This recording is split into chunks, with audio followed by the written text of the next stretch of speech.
అరచేత పెంచాను చెల్లిని, ఈ అరుదైన బంగారు తల్లిని.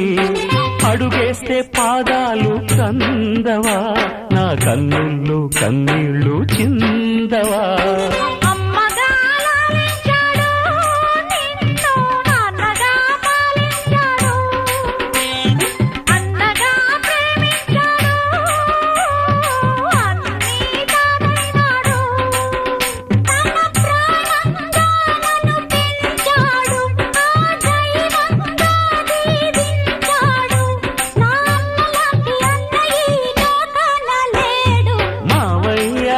పిలుపు